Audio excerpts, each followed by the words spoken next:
السلام علیکم ورحمۃ اللہ وبرکاتہ۔ اسلام اور سائنس پارٹ 5 پانچواں حصہ۔ میں محمد شہادت حسین پھر سے لے کر کے آیا ہوں۔ واقعہ تسخیر ماہتاب اور قرآن۔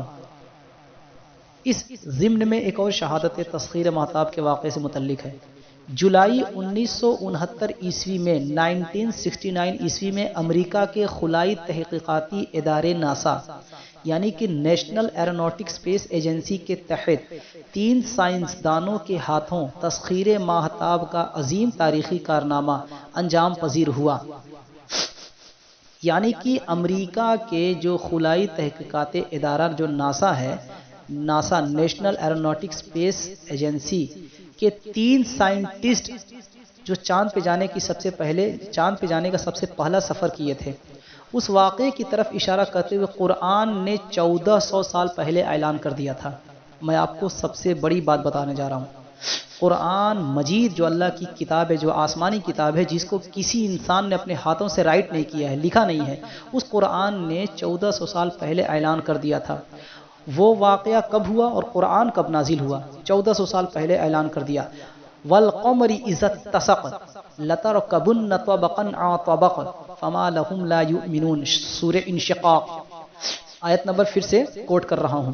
والقمر اذا اتسق لتركبن طبقا عن طبق فما لهم لا يؤمنون۔ اس کا ترجمہ، اور قسم ہے چاند کی جب وہ پورا دکھائی دیتا ہے، تم یقیناً طبق در طبق ضرور سواری کرتے ہوئے جاؤ گے۔ انہیں کیا ہو گیا کہ قرآنی پیشن گوئی کی صداقت یعنی قرآن کی جو بھوشیاوانی، جو پریڈکشن ہے، اس کی سچائی دیکھ کر بھی ایمان نہیں لاتے۔ اب اس آیت کو میں پھر سے دہرا رہا ہوں تاکہ سامعین جو سننے والے حضرات ہیں وہ اس پر غور کریں۔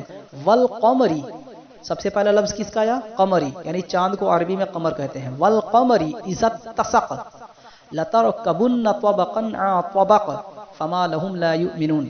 قسم ہے چاند کی جب وہ پورا دکھائی دیتا ہے، تم یقیناً طبق در طبق ضرور سواری کرتے ہوئے جاؤ گے۔ تو انہیں کیا ہو گیا؟ یعنی تینوں سائنسدانوں کی بات ہو رہی ہے۔ ان تینوں سائنسدانوں کو کیا ہو گیا کہ قرآنی پیشن گوئی کی صداقت دیکھ کر بھی ایمان نہیں لاتے؟ اس کا مطلب وہ ایمان والے نہیں تھے، مسلمان نہیں تھے، تینوں سائنسداں غیر مسلم تھے۔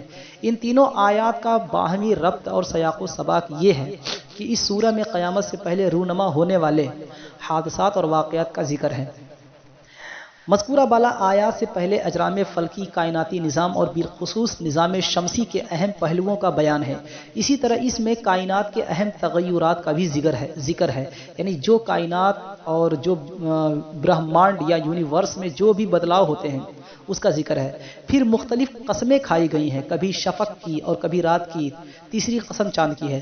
اس کے بعد ارشاد فرمایا گیا کہ تم یقیناً ایک طبق سے دوسرے طبق، ایک سٹیپ سے دوسرے سٹیپ تک پہنچو گے، یعنی تم طبق در طبق بہت جلدی ہی پرواز کرو گے۔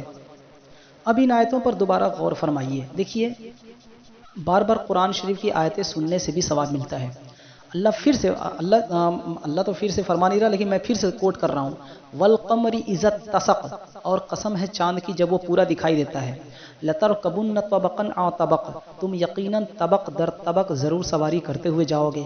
فما لهم لا یؤمنون، اس کے بعد بھی تم ایمان نہیں لاتے۔ قرآن حکیم کا انداز بیان، ربط بین الآیات اور نظم عبارت کا ایک ایک پہلو بلکہ ایک ایک حرف مستقل مفہوم، نمایاں افادیت اور خاص حکمت و مصلحت کا حامل ہوتا ہے۔ لترکبن طبقا عن طبق سے پہلے متصلاً قرآن حکیم کا چاند کی قسم کھانا اس امر کی طرف واضح اشارہ ہے کہ آگے بیان ہونے والی حقیقت چاند سے ہی متعلق ہوگی، یعنی اس سے کنیکشن، اس سے ہی ریلیٹڈ ہوگی۔ لترکبن رکب یرکب سے مشتق ہے، جس کا معنی ہے کسی پر سوار ہونا، اور ظاہر سی بات ہے۔ دیکھیے قرآن کیا کیا کہتا جا رہا ہے، اور اس کے بعد کہنے کے بعد پھر کیا کیا وہاں پہ ناسا کے جو سائنسداں تھے وہ کیسے اسٹیپ بائی اسٹیپ جو انہوں نے کیا، قرآن نے 1400 سال پہلے بیان کیا ہے۔ دیکھیے کام بعد میں ہو رہا ہے لیکن اس کا ذکر پہلے ہو رہا ہے، اس کو بھوشیوانی کہتے ہیں، پریڈکشن، ٹھیک ہے۔ اسی طرح سے اس میں ظرف جو مرکب ہوتا ہے وہ نکلا ہے، یعنی سوار ہونے یا بیٹھنے کی جگہ۔ گھوڑے پر سوار ہوتے وقت جس پر پاؤں رکھا جاتا ہے اسے بھی اسی وجہ سے عربی میں رکاب کہتے ہیں۔ گویا لترکبن کا لفظ اس امر پر دلالت کرتا ہے کہ یہ اوپر جانا کسی سواری کے ذریعے ہوگا۔ امام راغب اصفہانی رحمۃ اللہ علیہ فرماتے ہیں کہ رکوب اصل میں انسان کے کسی حیوان پر، آئیے اس کو پھر سے سمجھتے ہیں۔ امام راغب اصفہانی فرماتے ہیں کہ رکوب اصل میں انسان کی کسی حیوان پر سفر ہونے کو کہتے ہیں، لیکن اس کا استعمال جہاز پر بھی ہوتا ہے۔ یعنی جو قرآن شریف میں جو لفظ لترکبن، ترکبن، رکبن، رکب کا جو استعمال ہوا ہے، وہ اس لفظ کا استعمال کسی گھوڑے پر بیٹھ کر یا کسی ٹرین پر بیٹھ کر یا کسی بائک پر بیٹھ کر یا کسی مطلب ایسی چیز جو آپ کو کہیں دور لے کے چلی جائے، یعنی سواری، اس کا استعمال ہوتا ہے، اور اس کا استعمال جہاز پر بھی ہوتا ہے۔ بس لے دے کر کے اس کا مطلب یہ مفہوم یہ ہے کہ ہم جس کسی چیز پر بیٹھ کر کے سواری کر کے کہیں جاتے ہیں، اس کا استعمال لترکبن سے ماخوذ ہے۔ اب لہٰذا اولین ترجیح کے طور پر ہم لترکبن کے اصلی اور حقیقی معنی مراد لیں گے، مجازاً بلند ہونا مراد نہیں لیں گے، کیونکہ بعض اوقات کوئی لفظ حقیقت اور مجاز دونوں معنوں پر دلالت کرتا ہے، لیکن عام حالات میں جبکہ حقیقت میں ہو مجازی معنوں کی طرف التفات کی ضرورت نہیں ہوتی۔ جب تک سائنس اور ٹیکنالوجی اس قدر فروغ پذیر نہ ہوئی تھی، یعنی جب تک سائنس اور ٹیکنالوجی آگے نہیں بڑھی تھی کہ انسان زمین سے پرواز کر کے دوسرے طبق تک، دوسرے پلانٹ یا گرہوں تک پہنچ سکے، اس وقت مجازی معنوں کی بنیاد پر ہی آیات اور آیتوں کا مفہوم بیان کیا جاتا رہا ہے، کیونکہ حقیقی معنی کا اطلاق ممکن نہ تھا۔ لیکن آج جبکہ سائنسی ترقی کے دور میں نہ صرف فضائی بلکہ خلائی حدود میں بھی انسانی پرواز نہ صرف ممکن بلکہ واقع ہو گئی ہے، تو لترکبن کا اپنے حقیقی معنی پر اطلاق بلا شک و شبہ جائز ہوگا۔ اب آئیے یہاں سے ایک اور بہت بڑی چیز مطلب میں آپ کو سمجھانے جا رہا ہوں۔ یہ اس آیت میں یہ دکھایا گیا ہے کہ کیا جو ہے کہ وہ جو طبق در طبق جو سوار کریں گے، اس کے بارے میں یہاں پہ آیت پیشن گوئی کے اعتبار سے ایک چیلنج کے طور پر نازل کی گئی ہے، اور لترکبن کے اعلان سے پہلے پے در پے قسموں کا ذکر قرآن کے جھٹلانے والوں کے لیے اس چیلنج میں مزید شدت اور سنجیدگی پیدا کرنے کے لیے تھا۔ مستضاد یہ ہے کہ لترکبن جمع کا صیغہ ہے، اور صیغہ جمع عام طور پر عربی زبان میں کم سے کم 3 کے لیے استعمال ہوتا ہے۔ میں بہت بڑی بات بتا رہا ہوں، جو لوگ عربی قواعد اور نحو و صرف کے جو معلم ہے یا جو سیکھنے کے شائقین ہیں، ان کے لیے میں کہہ رہا ہوں کہ لترکبن جمع کا صیغہ ہے، اور صیغہ جمع عام طور پر عربی زبان میں کم از کم 3 لوگوں کے لیے استعمال ہوتا ہے۔ یہ انگلش کی ڈکشنری یا انگلش کا گرامر نہیں ہے، عربی گرامر کی بات کر رہا ہوں، جس سے یہ حقیقت بھی آشکار ہو گئی کہ لترکبن کے فاعل کم از کم 3 افراد ہوں گے، جو ایک طبق سے دوسرے تک پرواز کرتے جائیں گے، اور وہ غیر مسلم ہوں گے، کیونکہ قرآن نے کہا فما لہم لا یؤمنون، اس کے بعد بھی تم ایمان نہیں لاتے۔ وہ غیر مسلم ہوں گے، مطلب مسلمان نہیں ہوں گے، کوئی اور مذہب یا کسی اور فرقے کے ہوں، لیکن مسلمان نہیں ہوں گے۔ اب ہم آئیے دیکھتے ہیں کہ کیا واقعی جو قرآن نے کہا کیا واقعی وہی ہوا تھا؟ امریکہ کے خلائی اسپیس شپ والے نے جو کیا تھا، جو ناسا والوں نے، کیا وہی ہوا تھا؟ چنانچہ ہم دیکھتے ہیں کہ اپولو 11 نام کا ایک اسپیس شپ انترکش یان جو چاند کے لیے سفر پر روانہ ہوا تھا، اور اس میں جانے والے مسافر 3 ہی تھے، اور وہ تینوں غیر مسلم تھے۔ پہلے کا نام ہے نیل آرمسٹرانگ، دوسرے کا نام ہے ایڈوین بز، اور تیسرے کا نام ہے کولنز۔ اب پھر ان آیت کریمہ ان کی ترکیب ملاحظہ کریے۔ قرآن قسم کھا کر کہہ رہا ہے کہ قسم ہے چاند کی جب وہ پورا ہو جائے، اے بنی آدم تم میں سے کم از کم 3 لوگ پرواز کریں گے۔ کہاں سے کہاں تک؟ طبقاً عن طبق، ایک طبق سے دوسرے طبق تک۔ پہلا طبق تو یقیناً زمین ہے، کیونکہ مخاطب اہل زمین تھے جو کسی دوسرے طبق تک جائیں گے۔ دوسرے طبق کا تعین بھی حکیمانہ انداز میں کیا گیا۔ اگر یہاں دوسرے طبق کے لفظ کی بجائے سیدھا چاند ہی کہہ دیا جاتا تو پھر تسخیر کائنات کی مہم صرف طبق مہتاب تک ہی محدود اور محصور تصور کی جاتی۔ رب ذوالجلال کو یہ منظور نہ تھا کہ انسان کی پرواز زمین کے بعد چاند پر جا کر رک جائے، بلکہ وہ چاند کے بعد دیگر اور بھی گرہ، جتنے بھی گرہوں پہ جاتے ہیں، وہ بھی چاہتا ہے کہ اور بھی اس کے آگے لوگ جائیں گے۔ اسی لیے لفظ طبقاً یا طبق کو تنوین کے ساتھ، یعنی کہ 2 زبر کے ساتھ یا 2 زیر کے ساتھ عام کر دیا، تاکہ یہ کے بعد دیگرے انسان اجرام و طبقات کائنات کو تسخیر کرتا چلا جائے۔ اور راز کائنات فاش کرنے کی مہم جاری رہ سکے۔ لیکن اس کا لفظ کا استعمال آگے دیکھیے اللہ نے کیا کس حساب سے کتنے بہترین انداز سے اللہ رب العزت نے کیا ہے تاکہ غیر مسلم اس سے استفادہ فرمائیں۔ پہلا طبق جس پر سب سے پہلے انسان پہنچے گا وہ چاند ہی ہوگا، اس لیے اس کی قسم پہلے کھائی گئی۔ دیکھیے نا، پھر آپ دیکھیے والقمری، سب سے پہلے چاند کی قسم کھائی گئی کیونکہ زمین کے سب سے زیادہ قریب چاند ہی کا طبق تھا اور باقی سب اس کے مقابلے میں دور تھے۔ آج سے 1400 سال پہلے زمین والوں کو یہ پیشن گوئی سنائی گئی کہ تم میں سے کم از کم 3 شخص کسی چیز پر سوار ہو کر پرواز کریں گے اور زمین کے طبق سے چاند تک پہنچ جائیں گے، لیکن تسخیر مہتاب کے بعد انسان کی حد ختم نہیں ہو جائے گی بلکہ جاری رہے گی۔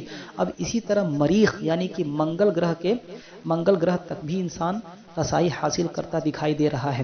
انسانی پرواز کی یہ کامیاب کاوشیں دراصل واقعی معراج کی صحت و حقانیت پر روشن مادی دلیلیں بنتی جا رہی ہیں، کیونکہ علامہ اقبال نے ایک زمانے میں کہا تھا کہ سبق ملا ہے یہ معراج مصطفیٰ سے مجھے، سبق ملا ہے یہ معراج مصطفیٰ سے مجھے کہ عالم بشریت کی زد میں ہے گردوں۔